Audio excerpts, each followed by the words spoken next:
Welcome back to another episode of Your Hope-Filled Perspective. It's always our goal to restore hope, renew minds, and empower listeners to live in your God-given identity. I'm your host, Dr. Michelle Bengtson, and I'm delighted when you decide to spend a few minutes of your week with us. We are in the midst of a series called the Sacred Scar Story Series. Let's try that again. The Sacred Scar Stories Series. The idea behind this series is that we all go through some really difficult, painful circumstances, often the kind that we wouldn't want anybody else to know about because it's embarrassing or shameful, or it fills us with fear or guilt or regret. But what I've seen over time, both in my own life and the lives of thousands of my patients, is that when we give those painful experiences to our holy, compassionate, loving God, frequently out of that come beautiful sacred scars. I thought that I would start off this episode by reminding you of a verse from Hebrews 10:23, and it says, "Let us hold unswervingly to the hope we profess, for he who is promised is faithful." So when you're going through that difficult time, that painful experience, that wound, just remember to hold on to God's hand because he is faithful despite your circumstances. My guest today is no stranger to your hope-filled perspective. She's been on the program numerous times. In fact, most recently talking about her newest book, Praying Personalities. It is my friend, Janet McHenry. She and her husband, who is a cattle rancher, wear sacred scars from his wrongful felony conviction that was overturned in appellate court 2 years later. But Janet is a national speaker. She's the author of 27 books, 8 on prayer, including the best-selling Prayer Walk and Praying Personalities. They are the parents of 4 adult children, and Janet and Craig live in the Sierra Valley in Northern California, where the weather is almost always perfect, and where she serves as prayer coordinator for her church and on the state leadership team for the National Day of Prayer. Welcome back, Janet. Thanks for having me back, Michelle. What a pleasure. I'm delighted to have you because I know you real well as a friend, and I know that you've gone through some really difficult times. And what I've seen both through across 5 years on this podcast, as well as in my own life and working with patients, is that sometimes our greatest area of ministry comes out of our greatest woundings. And I'm wondering if you'll share with my audience what significant event happened in your life that was either brought a physical wound, maybe it was emotional or relational or spiritual. What happened that kind of changed things for you? Well, this goes back to 2001, the fall of 2001, when we had a 2-day blizzard here in the Sierra Valley. It was devastating, provided a lot of loss to my husband. In fact, 6 calves and an old bull bedded down in a dry creek bed in a remote corner of the ranch and were covered over with snow. He was unaware that this had happened, but a neighbor, a grouchy neighbor who was angry at my husband because my husband wouldn't sell land off to him, reported it not to my husband, but to the local animal control authorities.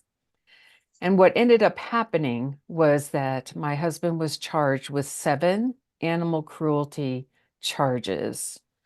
And we simply thought that it would be something that we would just have to get through. And actually, the case was dropped once, and then a new DA who was very aggressive and an animal rights kind of figure in the legal world filed charges again. And it eventually went to a 2-week trial in May of 2004.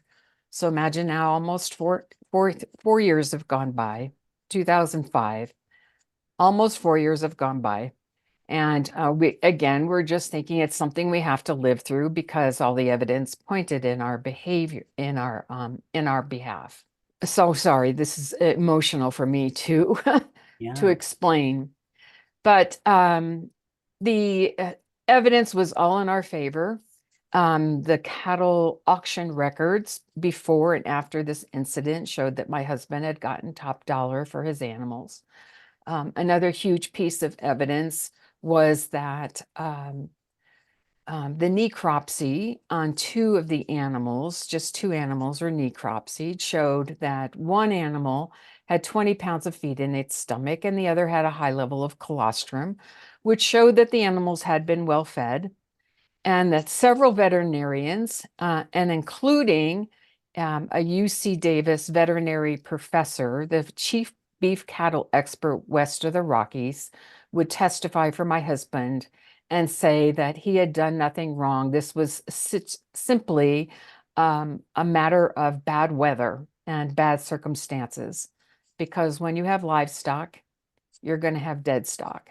Yeah. So things were all lined up, to go well and provide all this great evidence, except that for some reason, just as we had read about in the Bible, there was an unjust judge. And this unjust judge would not allow those cattle auction records to be admitted for the jury to examine. The judge also would harass each of the defense witnesses, including the two large animal veterinarians. The judge would not allow those veterinarians to testify about the necropsies, and because he said that they were not professionals to to provide that kind of expert opinion, and he would not allow the veterinary school professor to testify. And so much of the evidence that we had lined up for the trial was not able to be admitted at all. And he ended up being convicted on 6 felony animal cruelty charges with the potential of getting 3 years in state prison. Oh my word. How do you walk through a situation like that and keep your hope? It was extremely difficult. I think that we felt a great deal of shame. How do you live in a community of your peers? And we live in a very rural area of California. People are probably not aware of it all. There are only 3,000 people in our entire county, and there's not a single stoplight. We are in a remote northeastern corner of California called the Sierra Valley. And it's an agricultural valley where people raise hay and beef cattle. So we were experiencing shame over this. We're experiencing fear because the judge could decide that he would get those 3 years in state prison, and then how do we then live? My husband, that he could have also pulled all of the animals away from my husband, again, removing his livelihood from him. My husband is a real intellect, and at the time was pursuing a PhD through the University of Nevada, Reno, which is near us. And he had finished all of his coursework. He had passed all of his exams, was ready to throw himself into the writing of his dissertation. But, and eventually with the idea that perhaps he would teach at the college level, because he loves political science, economics, history, loves all of those areas, and is extremely well read. But he would not be able to teach with a felony conviction. So we experienced shame and fear, and also a wounding, because I had prayer walked for my community for many years. And actually, the head juror was the son of a woman with whom I had prayer walked. Another juror was the business manager for the school district where I worked. And when you're in a school district that only has around 30 teachers, you work very intimately with one another and know one another very well. And another woman who was on the jury actually had substitute taught in my classroom. So we could not avoid people. I found it very difficult to continue on into the school year and finish out my school year as a teacher. So I took a leave of absence. I immediately went on antidepressants because I couldn't eat. I couldn't sleep. My heart wouldn't stop racing. I never had experienced any of those physical reactions to stress in my life before. So it was really difficult to live. I wanted to move away. I began applying for jobs elsewhere. I didn't want to live there anymore. And we didn't know what was going to happen with the sentencing. What did happen? How does the story end? Well, 2 months later was the sentencing. And prior to that, we worked really hard to get public support. We had filled entire pages of the newspaper with positive letters to the editor that people sent in. And we filled the courtroom also with friends, family.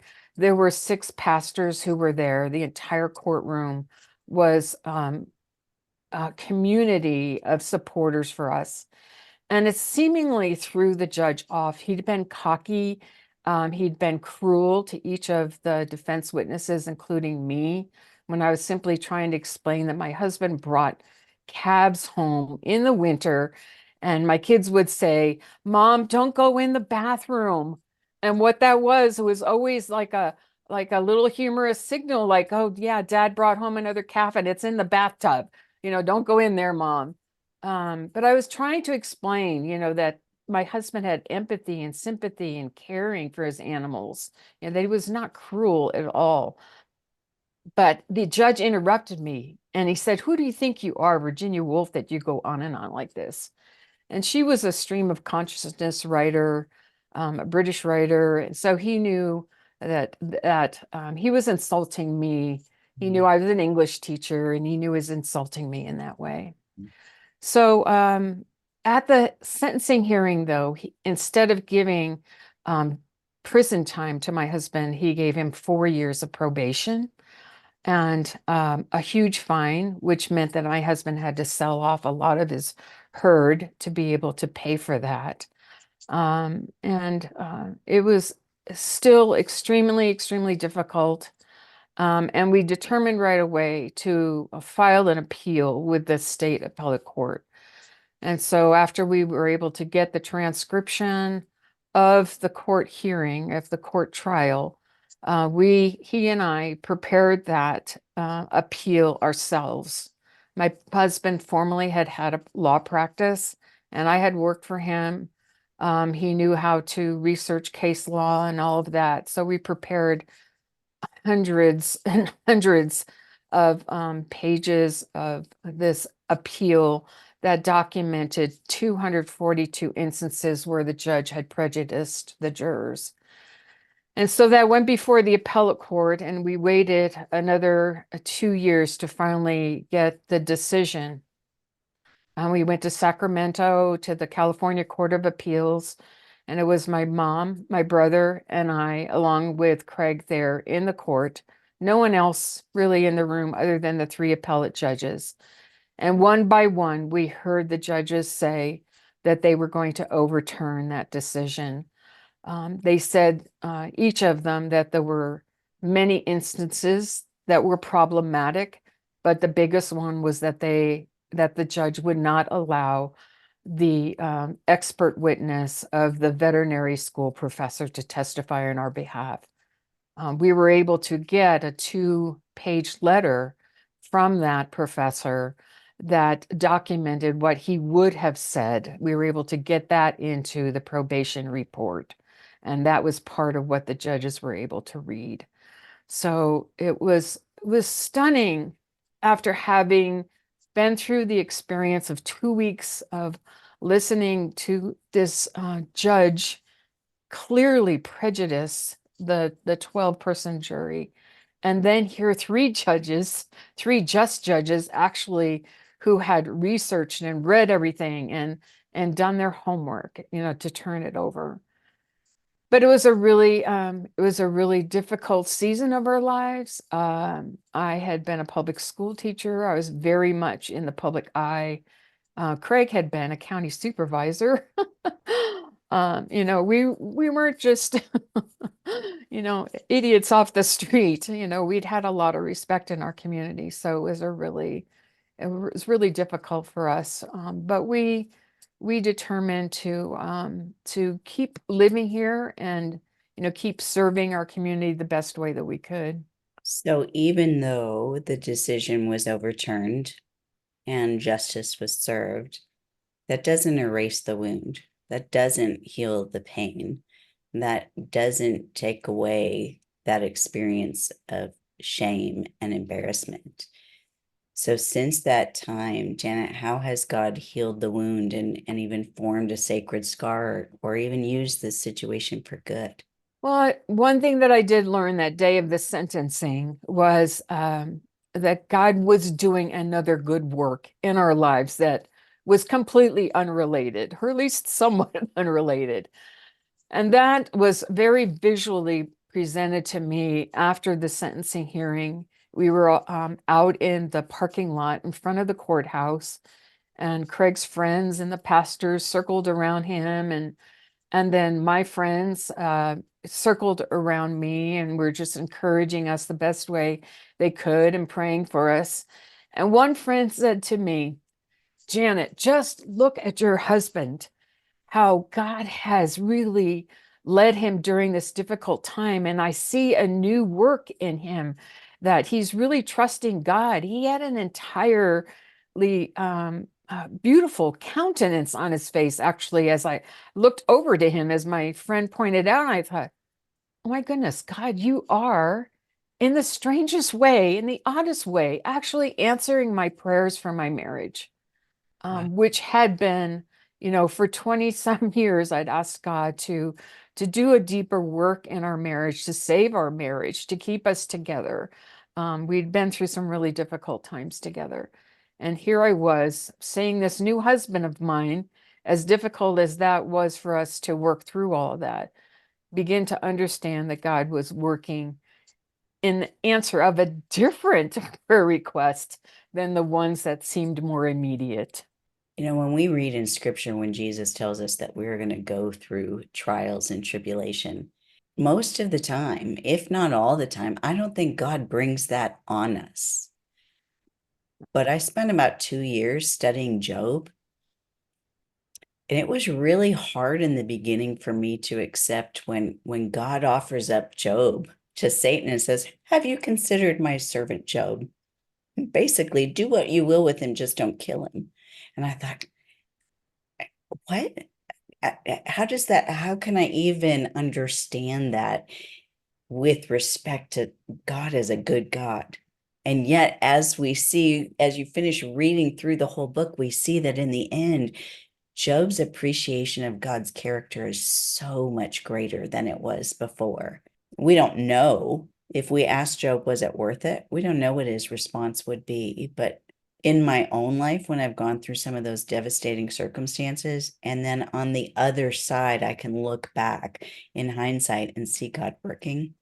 I can be thankful that God is just, that God does work all things together for our good. And your example of God working in Craig's heart and changing him and answering that prayer that you had been praying, does it allow you to get to the place where you can thank God for that trial, or is that still too fresh? I don't think I'd want to go through it again. I'm not saying that, friend. I'm not saying that at all. I know those trials I've gone through. But No, I wouldn't want to go through them again either. but I did learn a lot about God's loving presence through that. And I saw that also in the Job story. And every year I read through the Bible and I read it again, and I am reminded, that what I needed was a friend to sit beside me in silence. I did have such a friend. Friends brought meals, and friends babysat my kids and did all kinds of wonderful things. One family paid a $2,000 debt that we had, and they didn't even mention it ahead of time. They just went and did it, and we found about it afterwards, which we paid them back because we had to. But one thing that I realized, like through Job, we see those friends who are giving all this really horrible, bad advice to him. What he needed was one good friend to sit with him. And then I realized, oh, even though Job doesn't hear from God, God is still with him in that pain. God is rooting for him. He is that in that waiting time when we're kind of waiting for the results or the happy ending or, something, at least an understanding of the why. God is that friend in that wait. Yes. Yes. Faithfully present. If someone is listening to our conversation today, Janet, and somehow they're resonating, maybe they've been through an unjust situation. Doesn't even have to be a legal case. It could be the dissolution of a friendship, something that's unjust. What hope-filled perspective would you want to leave them with today?